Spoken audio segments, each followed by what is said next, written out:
bihira yan. Ganon lang, ang daming kinain ano. Yan ay tataniman natin. Laki din kasi talaga area, pero may dahilan yan kung bakit naandyan yan. What the heck, wow, unbelievable. So yan lang ang grabe na, madugo pa. Grabe ang kakainin pala nito.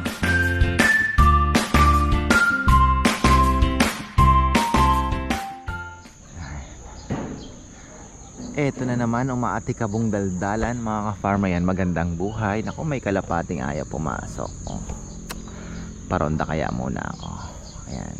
Sa mga asikasuhin natin yan after yung ating mga ibon. At tayo po ay magti-training para naman na magkaroon ng kaunting excitement ang ating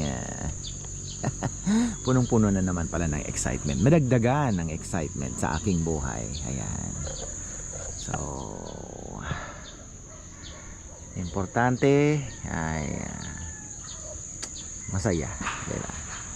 So, ayan. Anak ko po, ito pong bago tayo tingnan niyo po ang tubig, baba na naman. Kaya lang nangihinayang ako sa diesel. So, I don't know. Titingnan natin kung ano ang pwedeng gawing paraan. At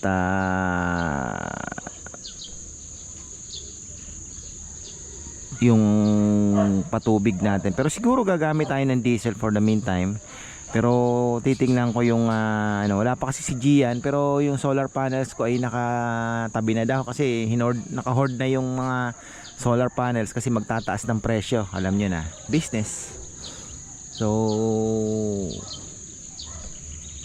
pero naitabi niya na 12 kilowatt. Sabi ko nga baka pwede nating i-extend hanggang 16 kasi 16 na yung inverter naman is 16 na kilowatt naman po. So titingnan natin kung ano, at sayang din naman. At ayun, ang tawag dito, ito lilinisin natin. Ayan papatabas ko na po itong itong part na to. Tapos tatanggalin natin yung mga nakatulos na yan.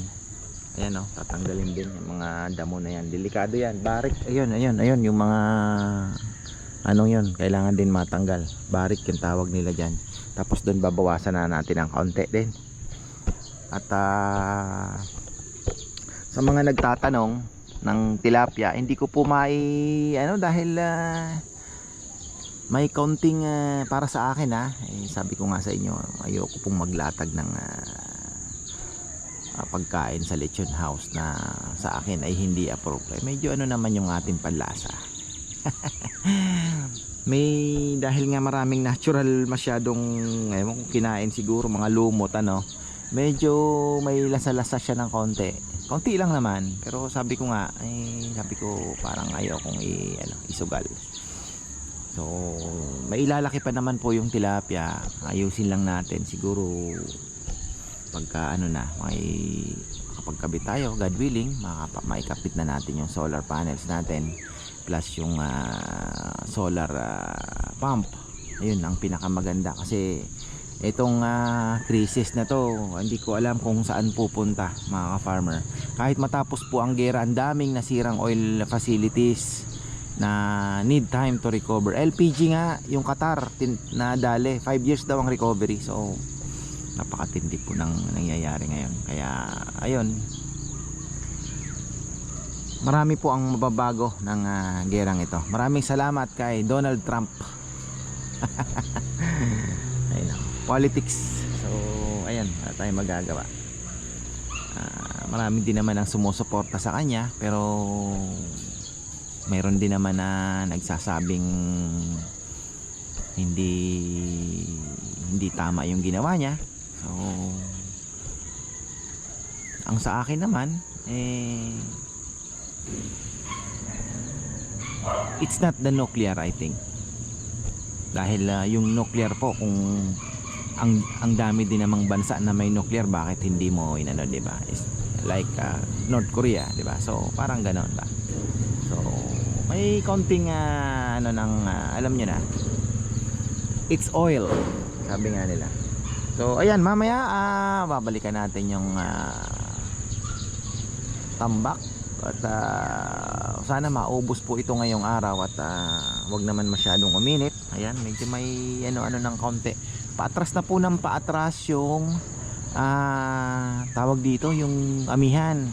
So magdi-declare na ng summer. Tapos na po ang amihan, kaya ano na, kumbaga panalo na. Panalo na ang mga isda. Masinlok marami. Ayan, masinlok. Nag-chat na ako kay Ate Lita Garong. Sabi ko, ate, meron na ba? Di pa ako pupunta ng palengke, kaya niya. So, tingnan natin.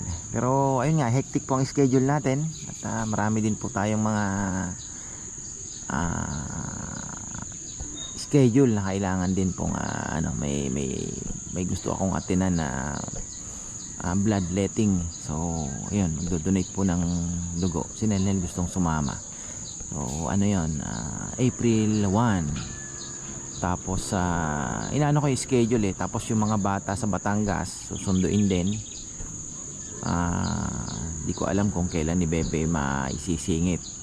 Grabe no, para tayong may naalala ko si Count of Monte Cristo, may schedule. Where are we? So ayun, ano naman, bukas, tapos Wednesday recognition ni Rowan. So hindi naman tayo pwedeng mawala doon. So Father's duty yon. Tapos baka bukas po tumakbo na ako ng Masinloc at Subic dahil kailangan na po ng isda din naman. Tapos sa 31 next week medyo busy po yung anong yan, mukhang hindi tayo makakapalaot. Kaya paano kaya? Diskartehan natin. So ayun, kaya kailangan itong linggong ito magawa kasi wala na rin po kaming isda pala. May mga order pa po na frozen. So ayan, maraming salamat sa walang sawang suporta sa frozen na lumpia fish natin. Malaking tulong po yan. Ako po ay nagpapasalamat. Talaga pong malaking tulong yan. So, ayun tapos mga farmer yan, pakita ko lang po. Meron ako ditong nabiling ayan antique na upuan. Antique po ito antique na. Tingnan nyo naman. Ayan. Sabi ko nga, dahil wala naman ang pwesto kasi binenta po ito ng tito ni Junjun. Inahiya naman ako. Sabi ko, sige kunin na natin. Ayusin na lang natin. So ayan po. Ayan Hindi ko alam kung, sabi ko ibenta na lang natin, Bebe. Ayan ganda. Diba? Antique po ito. Actually, mukhang mixed nuts to. Na, may nakikita akong ito malamang Nara. Ayan, ang bigat Tapos meron ako nakikitang parang ayun ay kamatsili. Ayan parang kamatsili po. Kita nyo? Kamatsili yan. Tapos ito iba din. Mixed nuts nga. Pero maganda po. Sabi ni Bebe lalagay niya daw doon. Pero sabi ko nga, kahit benta na lang natin yan ng, diba, maging pera.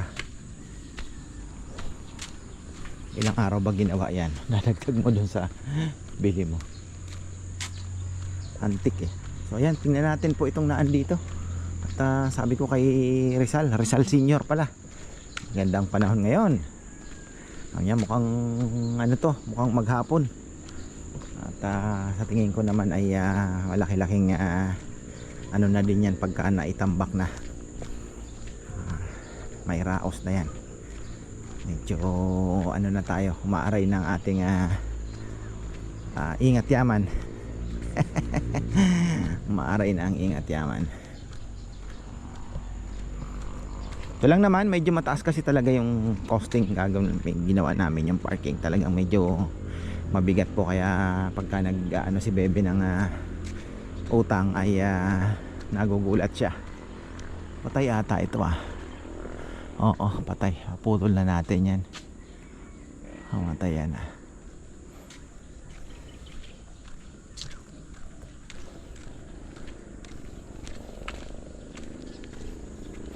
Ang bihira. 6. Lakas lumaklak ng nakarating na pala doon sa dulo. Ayun. Nakarating na sa dulo. Lakas lumaklak ng tambak. Palaka. Maraming palaka.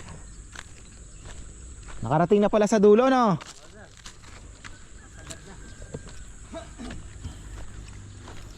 Nakarating na isda, oh. Karating na din sa dulo. Tapos ayun, wala naman naan dito. Karating na.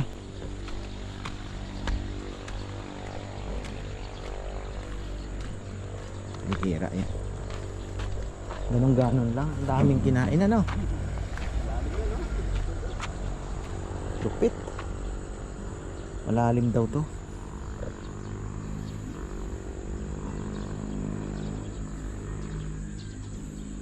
Pero medyo mataas, ah.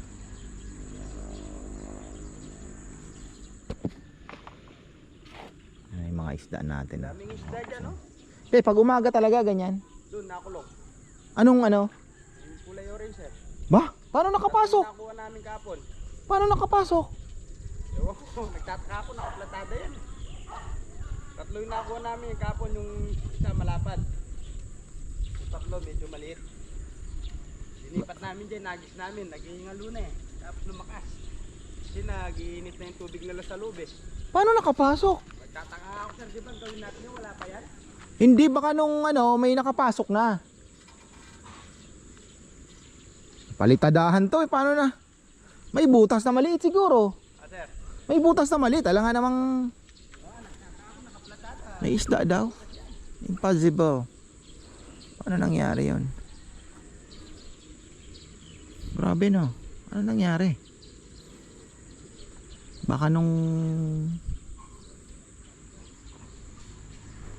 may nakapasok, hindi na lumaki, matagal na yan dyan. Baka nung inaano pa lang ginagawa, may tubig na kasi, baka may nakapasok o ano. Nung nagdadagdag ng tubig ay ng hollow blocks. Napaka paano nangyari, kailangan imbestigahan yan,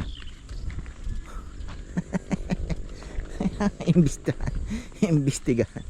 Bumaba po yung tubig natin, hindi ko muna hayaan na muna natin yan at kasi maglilinis muna kami, babawas lang po kami ng konti. Kailangan din tanggalin po yung nandyan, linisin natin. Tapos yung mga dumingado na mga hindi po kangkong, kailangan din bawasan. Ang bilis lang po kasi yan gumanon, mabilis lang. Ha? Paano lang? Hindi, dito. Oh, yung tataka nga ako eh. Oh, yun ang sinasabi ko. Doon. Paano nang yan? Ay, nakapalitada eh. Hindi, baka dito lumusot. Inabot ng tubig. Dito. Yung dati siguro. Oh, yung dito Hindi pa nabuhusan na. Oh, hindi pa nabuhusan, nakalusot, makyat siguro. Kala ko dito. Hindi, doon 'yon. Oo, diyan nga 'yon kasi inabot ng tubig eh. Oh, yun lang naman. Oo, inabot ng tubig. Problem solved na. Ayan. Isda na yan.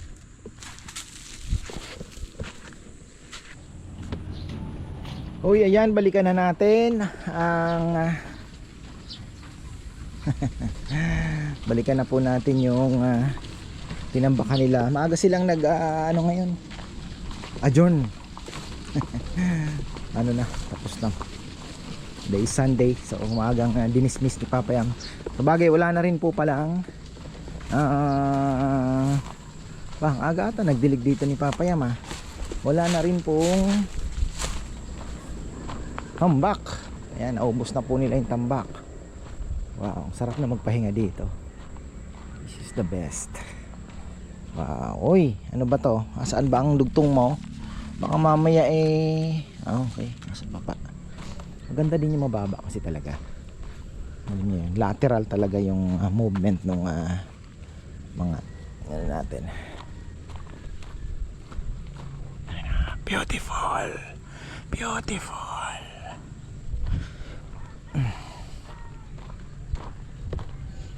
Beautiful, beautiful. Ay, sarap sa mata. Ayan, silipin nga natin at matatansya na natin kung ilan pa ang kailangang tambak. Ayan, go. Ito po ay tataniman muna natin yan. Yan ay tataniman natin. Laki din kasi talaga area, pero may dahilan yan kung bakit naandyan yan. What the heck. Wow, unbelievable. So yan lang ang grabe, madugo pa. Grabe ang kakainin pala nito.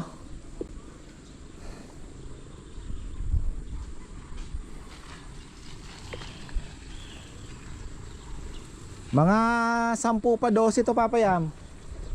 12 truck.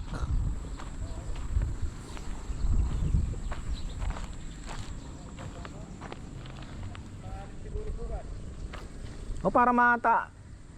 Walang may trabaho ba bukas? Wala. Oo, nakaabang.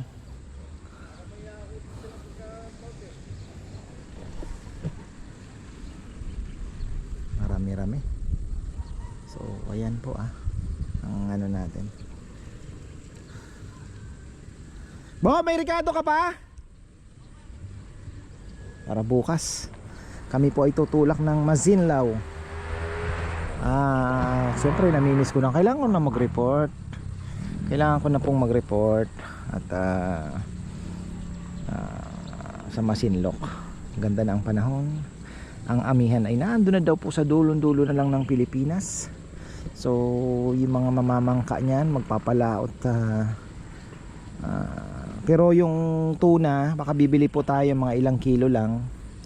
Dahil after Holy Week pa tayo bibili ng marami-rami dahil alam nyo na mahal pa po ang isda. Pero tayo ay tayo naman ay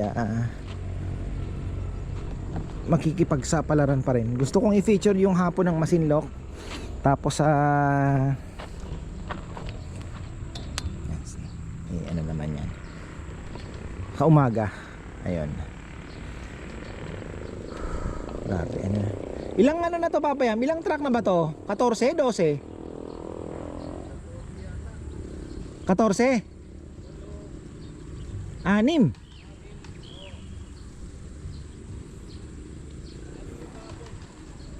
Plus 8, 14. So 14 pong truck ito. Ito pa lang po ang natambakan. So mga 12 pa siguro, 10-12 ganyan, more or less. Yung doon kasi malalim yung part na yun, pero wala na, yun na lang po ang malalim, yun doon. Tapos dito siguro 1, 2, 3, 4, 5, 6, 7, 8, mga 10, sabihin mo ng 10, mas malalim po doon. Kasi dito mga sabihin mo ng mga 5 dito, 4 to 5 trucks. Tapos dito mga ganon nga, mga more or less, pasok-pasok tayo sa 10, mga 9 to 11 or 12, mga ganon.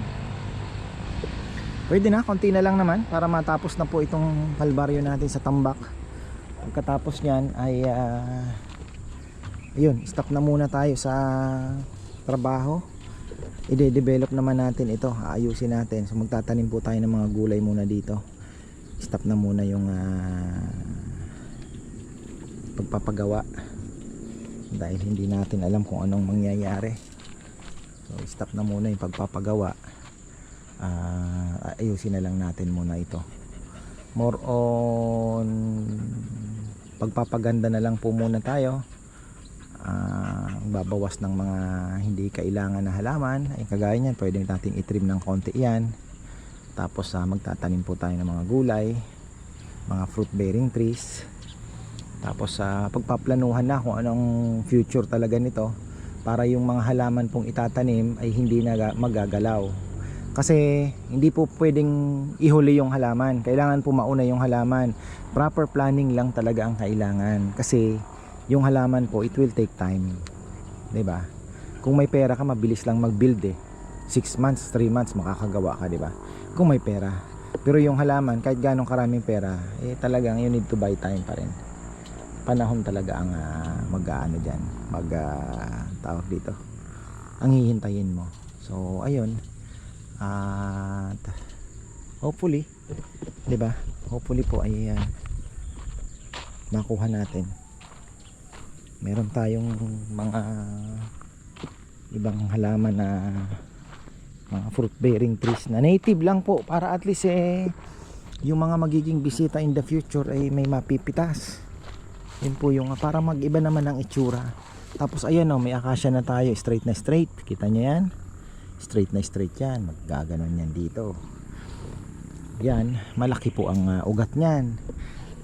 Kaya hindi siya pwede doon. Pero sana magkaroon tayo ng ano kaya ang magandang puno na ilagay doon na magbibigay din ng shade din, di ba? Na yun ang iniwan si Nene kasi si Rowan ay may recognition po sa Wednesday. Wala pa daw pong isusuot, sabi ni Bebe, at maliliit na nga. So ngayon sinaan pumunta ng Guagua, may kukunin na cabinet. Malapit na po silang lumipat din sa Gatchawin. Lilipat na rin po ng bahay. So si Nene iniwan na po dito. Naiwan kay Papa Yam, ayan, kay Sima. So si Rowan, si Bebe umalis. Magpapaiwan siguro sa SM kasama si Mama Beth. Bibili muna sila ng mga masusuot ba ni Rowan din. Ayun, ako daw ang aakyat sa stage. Ay, ayan. Nagpapasalamat po tayo dahil nararanasan natin yan, di ba? Yun naman ang importante. Ayan.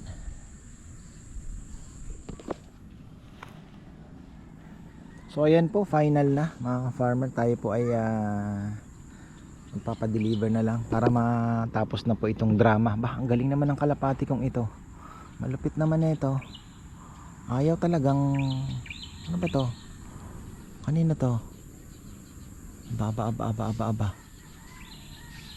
Di pa pumapasok, kanina pa po ako nagpakain. Ala. Sipag lumipad, ano? Ayan pa, dalawa sila. Yung yan, couple. Ayun, galing Ayan talagang matikas talaga ito. Lumalayo sila humihiwalay. Ayun po yung kasama niya. Saan yung isa? Nawala pa. Galing ayun na isa. Ayun na galing mahusay itong kalapating ito. Lumayo sila. Kanina pa po ako nagpakain. Ba't ka dadapo, loko pagod. Ay nako. So ayan, hanggang dito na lang po. At para matapos na po itong drama ng ating tambak na ito, makakapagpahinga na tayo ng konti. Siguro ang gagawin natin, kung magpapatambak pa tayo ay konti na lang siguro itong swimming pool natin na future at malaki pa po ang niyan. Malaki ang butas. Palagay ko doon magtatambak pa tayo banda doon. Gusto kong doon maglagay ng di ko alam kung ano ba maganda. Kung malaki-laki ang matatambakan, pwede tayong maglagay ng acacia na igigitna natin banda para yung shade po sa umaga. Alam nyo ang ganda pagka lumaki po yung acacia Ang inaano lang natin is yung ugat po malalaki masyado. Kailangan medyo malaki po ang ibibigay natin na espasyo sa kanya. So yun lang. So yan, marami pong salamat at magandang buhay.